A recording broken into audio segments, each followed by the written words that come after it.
మీ ఎలాంటి వ్యాపార ప్రకటనలకైనా వెంటనే మా ఛానల్ సంప్రదించండి. శ్రీమాత్రే నమః. శ్రీ గురుభ్యో నమః. సెప్టెంబర్ 7వ తారీఖు నాడు మనకు గ్రహణం అనేటువంటిది ఉంది. అయితే మనకు మాస ఫలితాల్లో భాగంగా ఈ గ్రహణం అనేటువంటిది 15 రోజుల నుంచి 21 రోజుల వరకు కూడా ఖచ్చితంగా ఉంటుంది. కాబట్టి ఈ ద్వాదశ రాశులకి కూడా గ్రహణకాల సమయమునందు ఎలాంటి మంత్రం చదువుకోవాలి, ఎలాంటి దానాలు చేయాలి, అలాగే గ్రహణం సమయంలో మీరు ఒక్కసారి మంత్రం చదివితే, నేను ఇప్పుడు చెప్పే మంత్రం ఏదైతే ఉందో అవి చదివితే వాటికి 10,000 నుండి 1,00,000 సార్లు చదివిన దానికి ప్రతిఫలం దక్కుతుంది. దాని వలన మీ జాతకంలో ఏ గ్రహాలు బాగాలేకుంటే ఆ గ్రహాలకు సంబంధించిన మంత్రాలు కింద డిస్క్రిప్షన్లో ఉంటాయి. ఒక్కసారి అవి చూసి గ్రహణకాల సమయం నందు ఇప్పుడు నేను చెప్పబోయేటువంటి నియమ నిబంధనలు బట్టి పాటించి ఆ జపాన్ని ఆచరించండి. ఇక ద్వాదశ రాశుల వారికి కూడా ఉన్నటువంటి గ్రహ ఫలితాలు ఎలా ఉంటాయనే విషయాన్ని ఇప్పుడు మనం తెలుసుకుందాం. తదుపరి మకర రాశి. మకర రాశి వారికి సంబంధించి ద్వితీయంలో ఈ యొక్క కుంభంలో అంటే 2వ స్థానంలో గ్రహణం అనేటువంటిది ఏర్పడుతుంది. గ్రహణ కాలంలో ఉన్నటువంటి గ్రహణం వల్ల సంభవించేటువంటి ప్రభావం 15 నుంచి 21 రోజుల పాటు ఉంటుంది. సో ఈ సెప్టెంబర్ నెలలో వచ్చేటువంటి గ్రహణం సెప్టెంబర్ 7వ తారీఖు నాడు ప్రారంభం కాబోతుంది. ఆ సమయం నుంచి చూసుకుంటే మకర రాశి వారికి ద్వితీయంలో గ్రహణం జరుగుతుంది. అక్కడ రాహు మరియు చంద్రగ్రహాలు ఉన్నాయి. ఏమవుతుందండి దీనివల్ల? సింపుల్, మీ ఫైనాన్షియల్ స్టేటస్కి సంబంధించి ఇబ్బంది కలుగుతుంది. ఎన్నడూ అప్పు చేయని వాళ్ళు అప్పు చేయాల్సి రావచ్చు. ఎన్నడూ ఎవ్వరి దగ్గరికి వెళ్ళి నాకు ఇది కావాలి అని సహాయం అడగని వాళ్ళు సహాయం అడగాల్సి రావచ్చు. ఈ పరంగా ఇబ్బంది పడవచ్చు. జాగ్రత్తగా ఉండండి, అంతకుమించి ఇంకేం జరగదు. అలాగే తృతీయ స్థానంలో శనిగ్రహ సంచారం చేయడం వలన మీకు కమ్యూనికేట్ చేసేటువంటి విషయంలో ఏమైనా ఇబ్బందులు కలగవచ్చు. ఇప్పుడు ఉదాహరణకు మీరు మీ కింద పిఏకో మీ కింద వాళ్ళకు ఒకటి చెప్తే వాళ్ళు చేయడం ఒకటి చేస్తే అవుట్పుట్ ఇంకోటి వస్తే దాని వలన అసలు నేను చెప్పింది ఏంటి, వీళ్ళు చేసింది ఏంటి అనేటువంటి ఆలోచన వస్తుందా రాదా? ఆ రకమైన ఇబ్బందులు రావచ్చు. అలాగే ఈ యొక్క మకర రాశి వారికి చూసుకున్నట్టయితే పంచమ స్థానం నందు గురుగ్రహ సంచారం. 5th హౌస్ ఎప్పుడు కూడా ప్రేమ, మీ పిల్లలు వీళ్ళకి సంబంధించి ముఖ్యంగా మీ పిల్లల విషయంలో, వాళ్ళ ఎడ్యుకేషన్ విషయంలో అందుకు మీరు బాగున్నా వాళ్ళ ఆరోగ్య పట్ల ఏమన్నా ఇబ్బందులు ఉంటే మీరు కాస్త ఆందోళన చెందుతారు. అది ఏంటిది, వీడికి అంతా బాగుంటుంది హెల్త్ బాగుండదని, లేకుంటే వీరు అసలు చదవడు మార్క్స్ ఎలా వస్తాయి వీడికి, ఇలాంటి అనుమానాలు ఎక్కువగా వస్తాయి.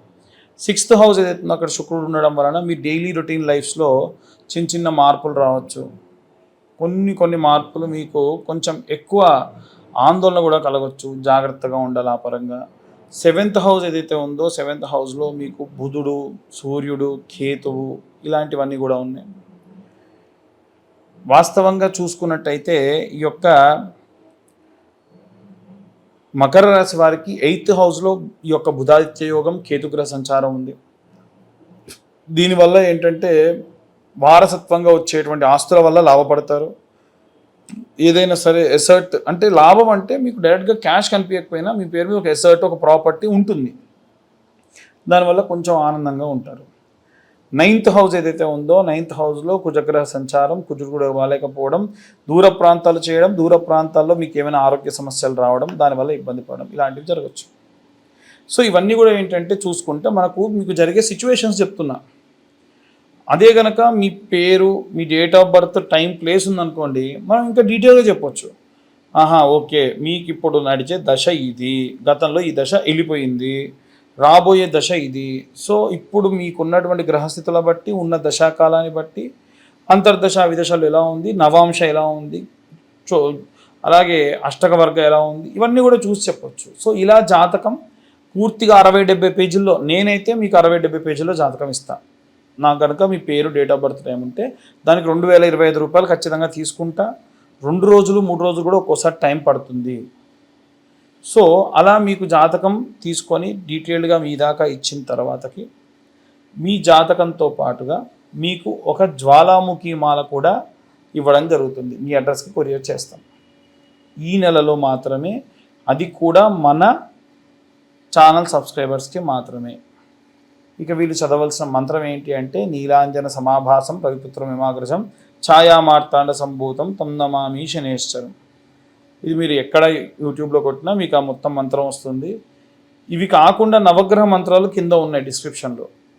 ఈ గ్రహణం జరుగుతున్నప్పుడు ఆ మంత్రాలు మీరు ఎలా చదవాలి, ఆ చదివేటప్పుడు మీరు ఆ చదివినటువంటి మంత్రాన్ని జపతీర్థంగా ఎలా మార్చాలి, ఇవన్నీ కూడా మనం తెలుసుకుందాం. వీటితో పాటు అసలు ప్రెగ్నెంట్ లేడీస్ ఏమేం జాగ్రత్తలు తీసుకోవాలి, అసలు వాళ్ళు ఏం తినాలి, ఎలా ఉండాలి, ఇవన్నీ కూడా మనం ఇప్పుడు తెలుసుకుందాం. ఏంటో పంతులు గారు మీరు గ్రహణం అంటున్నారు, ఏదో జపం అంటున్నారు, మేము ఇంట్లో కూర్చొని ఉంటామండి, మాకు ఎలా చేసుకోగలుగుతాం మేము, ఇదంతా ఉత్తి ట్రాష్, ఏదో పంతులు బాగా క్యాష్ చేసుకోవడానికి చెప్తున్నాడు అని ఇంకోటి అంటాడు. అయ్యా ఇవన్నీ కూడా చూడండి బాగా ఒకసారి. ఈ జపం మీరే చేసుకొని ఆ తీర్థం మీరే తీసుకోవచ్చు. ఎలా అనేది ఇప్పుడు చెప్తున్నా నేను. మీరు ఏ పంతుల దగ్గరికి వెళ్ళే పని లేదు. మీ ఇంట్లో మీరు కూర్చొని గ్రహణం జరుగుతున్నప్పుడు మీరే ఇది జపతీర్థంగా తీసుకోవచ్చు. మీరు లక్షలు ఖర్చు పెట్టినా సరే ఎవరు కూడా మీకోసం చేయనటువంటి పూజా విధానాన్ని మీరే చేసుకోవచ్చు అని చెప్తున్నా కదా. అదే ఎలా అనేది తెలుసుకుందాం. ముందు గ్రహణం ఎప్పుడు అంటే సాయంత్రం సమయంలో 8:58 నుండి ప్రారంభమై 1:50 వరకు జరుగుతుంది. ఈ గ్రహణ కాలం కంటే గంటన్నర ముందే భోజనాలు చేయడం పూర్తి చేయండి.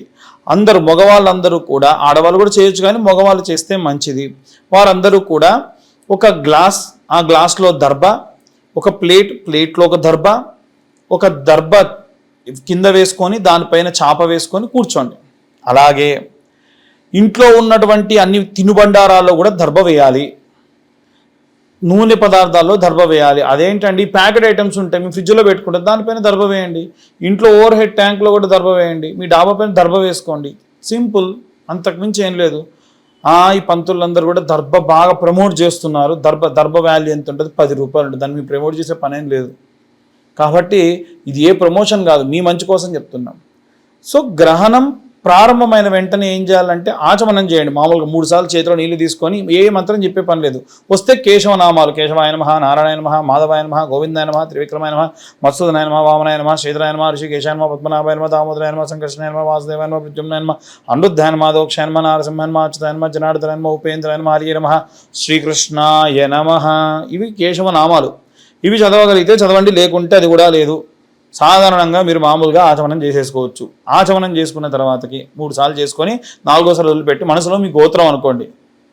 ఆ తర్వాతకి మీ ఇంటి పేరు అనుకోండి. ఆ తర్వాతకి మీ ఇంట్లో ఉన్న అందరి పేర్లు అనుకోండి. ఉదాహరణ మీ నాన్నగారి పేరు చెప్పారు, ఆయన పేరు రామారావు నామ్న్యః, ధర్మపత్ని సమేతస్య పేరు సీతానామ్న్యః, సుపుత్రకాయ మీ పేర్లు చంద్రశేఖర్ నామ్న్యః, ఇలా అనుకోండి. అనుకొని మనసులో మీ సంకల్పం ఏమిటి? మా జాతకరీత్యా అంటే మమ జాతక సంపూర్ణ గ్రహదోష నివారణ సిద్ధ్యర్థం గ్రహణకాలే నవగ్రహ జపాక్యం కరిష్యే. చేతిలో నీళ్లు పోసుకొని వదిలేయండి. ఆ గ్లాస్లో దర్భ పెట్టిన గ్లాస్లో ఒక స్పూన్ వేసి దర్భ వేశారుగా, ఆ నీళ్లు తీసుకుని వదిలేయండి. ఇక కూర్చొని జపం చేయండి. ఎలా చేయాలనంటే బాసం పెట్టలు వేసుకొని కూర్చోండి. అది తెలంగాణలో అయితే సకలం బుక్లం పెట్టుకొని కూర్చోమంటారు. అట్లా కూర్చొని జపమాల చేతిలో పట్టుకొని ఒక బట్ట ఏదైనా కప్పుకొని కళ్ళు మూసుకొని ధ్యానం చేస్తూ, ఉదాహరణకు ఈ మంత్రం నేను చెప్పా, కింద డిస్క్రిప్షన్లో ఉంది. సూర్య అరిష్టేతో సుసంప్రాప్తే సూర్య పూజాంచకారయే సూర్య ధ్యానం ప్రవక్ష్యామి ఆత్మపీడోపశాంతయే. ఒక పూస తిప్పండి. ఇట్లా 200 సార్లు చదివితే మీ జీవిత కాలంలో మీ జాతకరీత్యా ఉన్న సూర్యగ్రహ దోషం పోయి అధికరణ సిద్ధి లభిస్తుంది. ఇలా చంద్రుడిది ఉంది, బుధుడిది, గురువుది, మంగళుడిది, కుజుడిది, అందరిది ఉంది. ఖచ్చితంగా మా ఛానల్ వాళ్ళకి చెప్పి నేను టైప్ చేసి పంపించా, వాళ్ళు ఖచ్చితంగా కింద వేస్తారు. సో నో డౌట్, ఇది ఒకటి బాగుంది. మరి నెక్స్ట్ ఇక చేయాల్సిన దానం విషయంలో ఇంకొకటి, మీరు జపం చేస్తున్న టైంలో మధ్యలో ఒకవేళ ఆపారనుకోండి, ఎవరో పిలిచారు, ఇంట్లో పాప ఏడ్చింది, బాబు ఏడ్చారు, మరి లేచి వెళ్ళిపోవద్దు. ఆ నీళ్లు ఒక స్పూన్లా తీసుకొని తత్సత్ బ్రహ్మార్పణమస్తు అని పక్కన ఉన్నటువంటి ప్లేట్లో వేయాలి. ఆ వదిలిపెట్టిన నీళ్ళే జపతీర్థం. ఈ 9 గ్రహాలు చేసి ఆ తీర్థం తాగాలి. తర్వాతకి దానం ఏం చేయాలంటే మరుసటి రోజు ఈ యొక్క గ్రహణమైన తెల్లారి ఏం చేయండి, బ్రాహ్మణోత్తములకి మేషరాశి వాళ్ళు, వృశ్చిక రాశి వాళ్ళు బాగా గుర్తుంచుకోండి. మేషరాశి వాళ్ళు, వృశ్చిక రాశి వాళ్ళు కేజీంబావు కందులు, కేజీంబావు బియ్యము, కేజీంబావు మినపగుండ్లు దానం చేయండి, మీ శక్తి కొద్దీ దక్షిణ పెట్టి. అలాగే వృషభ రాశి వాళ్ళు, తులారాశి వాళ్ళు కేజింబావు బొబ్బెర్లు, కేజింబావు బియ్యం, కేజింబావు మినప్పండ్లు, మినప గుండ్లు బ్రాహ్మణులకు దానం చేయండి. అలాగే ఈ యొక్క కన్యారాశి వారు, అలాగే మిథున రాశి వాళ్ళు కేజింబావు పెసర్లు, కేజింబావు బియ్యము, కేజింబావు మినపగుండ్లు బ్రాహ్మణులకు దానం ఇవ్వండి. కర్కాటక రాశి వాళ్ళేమో కేజింబావు మినపగుండ్లు, కేజింబావు బియ్యము దానం ఇస్తే చాలు. అదే సింహరాశి వాళ్ళైతే కేజింబావు మినపగుండ్లు, కేజింబావు మినుములు, కేజింబావు గోధుమలు బ్రాహ్మణులకు దానం ఇవ్వాలి గ్రహణమైన తెల్లారి. మరి మీనరాశి వాళ్ళు, అలాగే ధనుస్సు రాశి వాళ్ళు ఏం చేయాలనంటే కేజింబావు శనగలు, కేజింబావు బియ్యము, కేజింబావు మినపగుండ్లు గ్రహణం తెల్లారే బ్రాహ్మణులకు దానం ఇవ్వండి. ఇక కుంభరాశి వాళ్ళు, అలాగే మకర రాశి వాళ్ళు కేజింబావు తెల్ల నువ్వులు, కేజింబావు బియ్యము, కేజింబావు మినుములు ఏదన్నా తెల్ల వస్త్రంలో పెట్టి బ్రాహ్మణులకు దానం ఇవ్వండి. వాళ్ళు నువ్వులు తీసుకోలేము, నువ్వులు తీసుకోమంటే కేజింబావు బెల్లం ఇవ్వండి. లేదు నూనె తీసుకుంటా అంటే కేజింబావు వంట నూనె ఇవ్వండి. అది కూడా శనిదానం కిందకే వస్తుంది. బ్రాహ్మణులకు వంటకు వాడుకుంటారు. నువ్వుల బదులుగా ఇవి రీప్లేస్ చేసుకోవచ్చు. ఇక ప్రెగ్నెంట్ లేడీస్ విషయానికి వస్తే వాళ్ళు ఎడం వైపే తిరిగి ఉండాలి. ఏం లేదు, మీకు కంఫర్ట్గా పడుకోండి. ఒక రూమ్లో చీకటిగా ఉండాలి. ఒక మూలకు ఆవు నెయ్యి దీపం పెట్టి ఒక గాజుది ఏదైనా సరే మూత పెట్టేసుకోండి. ఫోన్ స్విచ్ ఆఫ్ చేయండి, లేకుంటే ఏరోప్లేన్ మోడ్లో పెట్టండి. ఓకే, ఏరోప్లేన్ మోడ్లో ఎందుకు పెట్టమంటున్నా అంటే లైట్ కావాలంటే చిమ్మ చీకటి ఉంటే మరి లైట్ ఉండాలిగా. మధ్యలో వాష్రూమ్కి వెళ్ళాల్సి ఉంటే వెళ్ళండి. గోకకూడదు అంటే ఎలా కుదురుతుందమ్మా? కొంతమంది మరి ఇళ్ళలో గోకొద్దు అంటున్నారంట, ఇచ్చింగ్ చేయొద్దు అంటే. కరెక్ట్ కాదు. ఆల్రెడీ వూండ్ ఉంటే దాన్ని ఇచ్చింగ్ చేయొద్దు. మామూలుగా దోమలు కొడితే కోక్కోకుండా ఎలా ఉంటారు? అదేం లేదు, చేయొచ్చు. సో ప్రెగ్నెంట్ లేడీసే కాదు, అందరు కూడా బెడ్ కింద కంపల్సరీ మీరు ఈ యొక్క దర్భను వేసుకోండి. మీరు తాగడానికి నీళ్ళు, పాలు, ఏమైనా తినడానికి బిస్కెట్స్, లేకుంటే కొంచెం కాజు లాంటివి పెట్టుకోండి. ఆకలి వేస్తుంది ప్రెగ్నెంట్ లేడీస్కి, కాబట్టి అలాంటివి వేసుకోండి. వాటిలో కూడా దర్భ వేసి పెట్టుకోండి. అంతే.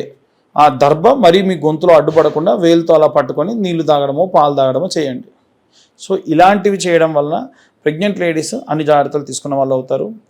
ఇవి స్వయంగా మీరే చేసేటువంటి దానములు, చేసేటువంటి జపములు. ఏ బ్రాహ్మణోత్తముడి దగ్గరికి కూడా పోయి మీరు మా కోసం జపం చెయ్యండి అని అడిగే పని లేకుండా మీ అంతటి మీరే చేసుకోదగినవి. కాబట్టి గ్రహణం ఉన్నప్పుడు ఎట్టి పరిస్థితులు ఇలా చేయండి. దానివలన విశేషమైనటువంటి సత్ఫలితాలు పొందుతారు. వీటితో పాటుగా ఎవరైనా సరే జాతకం గురించి కావాలనంటే మీ పేరు, మీ date of birth, time, place కింద ఉన్న నెంబర్కి వాట్సాప్ చేయండి.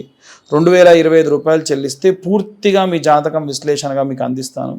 అలాగే మీ జాతకంలో నిజంగా కనుక ఏ గ్రహాలు బాగాలేకుంటే ఆ గ్రహాల వరకు మాత్రమే జపం చేసుకోవచ్చు ఆ రోజున. ఎవరైతే జాతకం చెప్పించుకుంటారో వారి జాతకంతో పాటుగా ఈ యొక్క జ్వాలాముఖి మాల కూడా మీకు అడ్రస్ ఇస్తే పంపించడం జరుగుతుంది. ఇక అందరూ కూడా ఈ గ్రహణ సమయంలో జాగ్రత్తగా ఉండండి. ప్రెగ్నెంట్ లేడీస్ ముద్దుగా జాగ్రత్తగా ఉండండి. సర్వే జన సుఖినో భవంతు. స్వస్తి.